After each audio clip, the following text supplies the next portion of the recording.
ভাবুন তো, একদিন সকালে খবর এলো পাকিস্তানের উপর হামলা হয়েছে। কিন্তু এবার পাকিস্তান একা নয়। কয়েক ঘন্টার মধ্যেই সৌদি আরব এবং তুরস্ক ঘোষণা করল এই হামলা শুধু পাকিস্তানের উপর নয়, আমাদের উপরও হামলা। এরপর মধ্যপ্রাচ্য থেকে শুরু হলো কূটনৈতিক তৎপরতা। তুরস্ক প্রস্তুত করলো তার প্রতিরক্ষা সক্ষমতা, আর পাকিস্তান নামিয়ে দিল তার সামরিক শক্তি। হঠাৎ করে দেশের বিরুদ্ধে হামলা পরিণত হলো তিনটি শক্তিশালী দেশের সংকটে। শুনতে কি নেটওয়ের মতো লাগছে? কিন্তু অবাক করা বিষয় হলো, এটি কোনো কাল্পনিক গল্প নয়।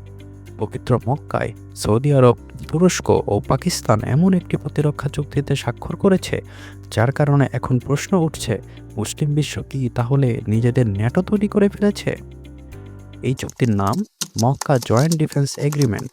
কিন্তু আসল প্রশ্ন হলো, মক্কা চুক্তি কি সত্যিই ইসলামিক ন্যাটো? কেন হঠাৎ এই তিন দেশ একসঙ্গে এলো? কার বিরুদ্ধে তৈরি হচ্ছে এই নতুন প্রতিরক্ষা সমীকরণ? আর বাংলাদেশ যদি এই জোটে যোগ দেয়, তাহলে বদলে যেতে পারে কি দক্ষিণ এশিয়ার কৌশলগত হিসাব? চলুন পুরো বিষয়টি সহজ ভাষায় বুঝে নেওয়া যাক। শুরুতেই মক্কা চুক্তি কি? ৭ আগস্ট ২০২৬ মক্কায় অনুষ্ঠিত যৌথ প্রতিরক্ষা সম্মেলনে চুক্তিতে সই করলেন সৌদি যুবরাজ ও প্রধানমন্ত্রী মোহাম্মদ বিন সালমান, তুরস্কের প্রেসিডেন্ট রিসেপ তাইপ এরদোয়ান এবং পাকিস্তানের প্রধানমন্ত্রী শাহবাজ শরীফ। চুক্তির মূল লক্ষ্য হল তিন দেশের কালেকটিভ সিকিউরিটি এবং কালেকটিভ ডিফেন্স বা যৌথ প্রতিরোধ ক্ষমতা বাড়ানো। সবচেয়ে গুরুত্বপূর্ণ শর্ত, একটি দেশের উপর সশস্ত্র আক্রমণ হলে সেটিকে তিন দেশের উপর হামলা হিসাবে বিবেচনা করা হবে। এই জায়গাটি ন্যাটো এর সঙ্গে মক্কা চুক্তির সবচেয়ে বড় মিল। ন্যাটো এর আর্টিকেল 5-এও বলা হয়েছে, একটি সদস্য দেশের উপর সশস্ত্র হামলা হলে সেটিকে পুরো জোটের বিরুদ্ধে হামলা হিসাবে বিবেচনা করা হবে। তবে এখন একটি গুরুত্বপূর্ণ পার্থক্য রয়েছে। এবার জেনে নেওয়া যাক কেন এই চুক্তি এত গুরুত্বপূর্ণ। কারণ তিনটি দেশই আলাদা আলাদা জায়গায় বড় শক্তি। প্রথমে সৌদি আরব। সৌদি আরব শুধু মধ্যপ্রাচ্যের অন্যতম ধনী দেশই নয়, মুসলিম বিশ্বের রাজনৈতিক ও ধর্মীয়ভাবে অত্যন্ত গুরুত্বপূর্ণ একটি রাষ্ট্র। এরপর আছে তুরস্ক। তুরস্ক ন্যাটো এর সদস্য এবং গত কয়েক বছর নিজস্ব প্রতিরক্ষা শিল্পে ব্যাপক অগ্রগতি করেছে। ড্রোন, ক্ষেপণাস্ত্র এবং বিভিন্ন সামরিক প্রযুক্তিতে তুরস্কের সক্ষমতা এখন আন্তর্জাতিকভাবে আলোচিত। আর তৃতীয় দেশ পাকিস্তান। পাকিস্তানের রয়েছে বড় সামরিক বাহিনী এবং পারমাণবিক সক্ষমতা। ফলে অর্থনৈতিক শক্তি, প্রতিরক্ষা প্রযুক্তি এবং সামরিক সক্ষমতা, তিনটি আলাদা শক্তি এক জায়গায় আসায় চুক্তির কৌশলগত গুরুত্ব অনেক বেড়ে যায়।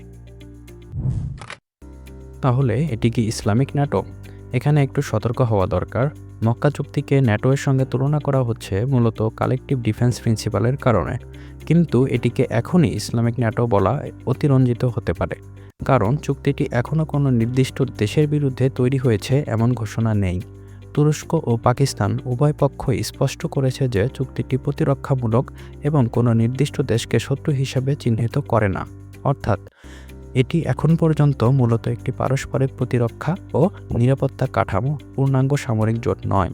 তবে ভবিষ্যতে যদি আরও দেশ এতে যোগ দেয়, নিয়মিত যৌথ সামরিক মহড়া হয়, প্রতিরক্ষা সহযোগিতা বাড়ে এবং একটি শক্তিশালী প্রাতিষ্ঠানিক কাঠামো তৈরি হয়, তাহলে এর চিত্র অনেক বেশি ন্যাটো এর মতো হয়ে উঠতে পারে।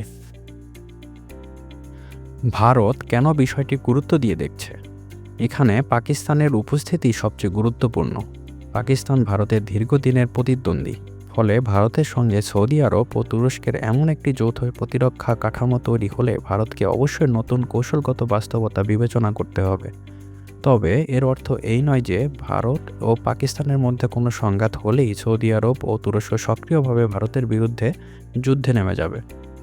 চুক্তির বাস্তব প্রয়োগ নির্ভর করবে পরিস্থিতি, হামলার ধরন এবং সংশ্লিষ্ট দেশগুলোর রাজনৈতিক সিদ্ধান্তের উপর। তাই পাকিস্তানে হামলা মানেই তিন দেশের সঙ্গে যুদ্ধ, এমন সরল সমীকরণ করা ঠিক হবে না। এবার আসা যাক বাংলাদেশ বিষয়ে। এই জায়গাটি বাংলাদেশের জন্য সবচেয়ে গুরুত্বপূর্ণ। সাম্প্রতিক সময়ে বাংলাদেশ ও মক্কা চুক্তি নিয়ে আগ্রহ দেখিয়েছে।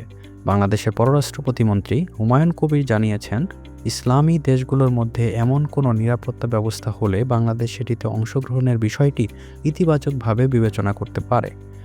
তবে এখন পর্যন্ত বাংলাদেশ মক্কা চুক্তির সদস্য হয়নি। বাংলাদেশ যদি ভবিষ্যতে এতে যোগ দেওয়ার সিদ্ধান্ত নেয়, তাহলে এর প্রভাব শুধু সামরিক ক্ষেত্রে নয়, ভারত, চীন, যুক্তরাষ্ট্র এবং মধ্যপ্রাচ্যের দেশগুলোর সঙ্গে বাংলাদেশের কূটনৈতিক সম্পর্কেও পড়তে পারে। কারণ বাংলাদেশের পররাষ্ট্র নীতির একটি গুরুত্বপূর্ণ বৈশিষ্ট্য হলো বিভিন্ন শক্তির সঙ্গে ভারসাম্য বজায় রাখা। তাই এমন কোনো প্রতিরক্ষা জোটে যোগ দেওয়ার সিদ্ধান্ত বাংলাদেশের জন্য অত্যন্ত কৌশলগত একটি বিষয় হবে। তাহলে মক্কা চুক্তি কি ইসলামিক ন্যাটো? এই মুহূর্তে না, পুরোপুরি না। তবে ন্যাটো-এর মতো কালেকটিভ ডিফেন্সের একটি গুরুত্বপূর্ণ নীতি এখানে রয়েছে। আর সবচেয়ে গুরুত্বপূর্ণ বিষয় হলো সৌদি আরব, তুরস্ক ও পাকিস্তানের মতো তিনটি প্রভাবশালী মুসলিম দেশের মধ্যে প্রতিরক্ষা সহযোগিতা এখন একটি নতুন পর্যায়ে প্রবেশ করেছে। ভবিষ্যতে যদি এই কাঠামোর সঙ্গে আরও দেশ যুক্ত হয়, প্রতিরক্ষা সহযোগিতা বৃদ্ধি পায় এবং স্থায়ী প্রাতিষ্ঠানিক কাঠামো তৈরি হয়, তখন মক্কা চুক্তি মধ্যপ্রাচ্য ও মুসলিম বিশ্বের নিরাপত্তা সমীকরণে বড় পরিবর্তন আনতে পারে। আর বাংলাদেশ এতে যোগ দেবে কিনা সেটি এখন দেখার বিষয়। আপনার কি মনে হয়, মক্কা চুক্তি কি ভবিষ্যতে সত্যি একটি ইসলামিক ন্যাটো হয়ে উঠতে পারে? আপনার মতামত কমেন্টে জানিয়ে দিন। এমন আন্তর্জাতিক রাজনীতি ও গুরুত্বপূর্ণ বিশ্বের ঘটনাগুলো সহজ ভাষায় জানতে আমাদের চ্যানেলটি সাবস্ক্রাইব করুন এবং পাশে থাকা বেল আইকনটি চাপতে ভুলবেন না। ধন্যবাদ।